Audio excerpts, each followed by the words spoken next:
Chairman Graham, Ranking Member Whitehouse, and members of the committee. Twitter understands the importance of the committee's inquiry into extremist content and Russian disinformation in the 2016 election, and we appreciate the opportunity to appear here today. The events underlying this hearing have been deeply concerning to our company and to the broader Twitter community. We are committed to providing a service that fosters and facilitates free and open democratic debate and that promotes positive change in the world. We are troubled by reports that power of Twitter was misused by a foreign actor for the purpose of influencing the U.S. presidential election and undermining public faith in the democratic process. The abuse of our platform to attempt state-sponsored manipulation of elections is a new challenge for us, and one that we are determined to meet. Today, we intend to show the committee how serious we are about addressing this new threat by explaining the work we are doing to understand what happened and to ensure it does not happen again. At the time of the 2016 election, we observed instances and acted on them of automated and malicious activity. As we learned more about the scope of the broader problem, we resolved to strengthen our systems going forward. Elections continue all the time, so our first priority was to do all we could to block and remove malicious activity from interfering with our users' experience. We created dedicated teams within Twitter to enhance the quality of the information our users see and to block malicious activity wherever and whenever we find it. Those teams continue to work every day to ensure Twitter remains a safe, open, transparent, and positive platform.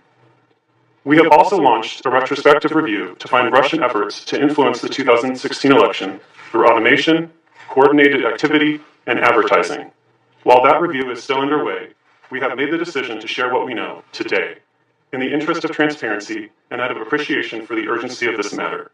We do so recognizing that our findings may be supplemented as we work with committee staff and other companies, discover more facts, and gain a greater understanding of these events.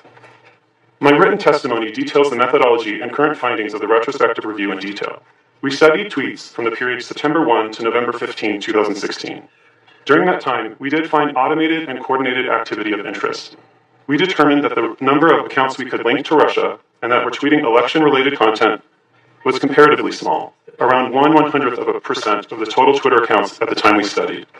1/3 of 1% of election-related tweets people saw came from Russian-linked automated accounts.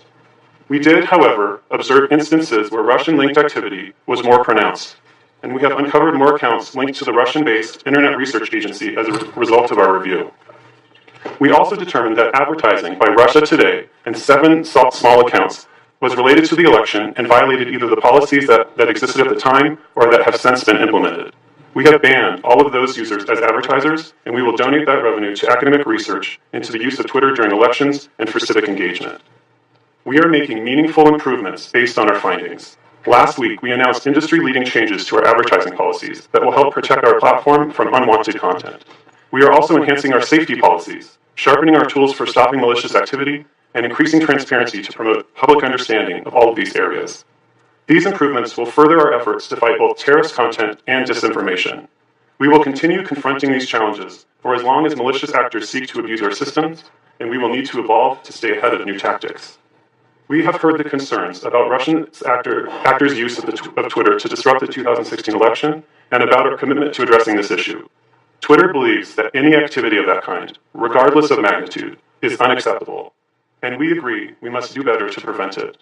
We hope that our appearance today and the description of the work we have undertaken demonstrates our commitment to working with you, our industry partners, and other stakeholders to ensure that the experience of 2016 never happens again. Cooperation to combat this challenge is essential. We cannot defeat this evolving shared threat alone. As with most technology-based threats, the best approach is to combine information and ideas to increase our collective knowledge. Working within the broader community, we will continue to test, to learn, to share, and to improve so that our product remains effective and safe. I look forward to answering your questions.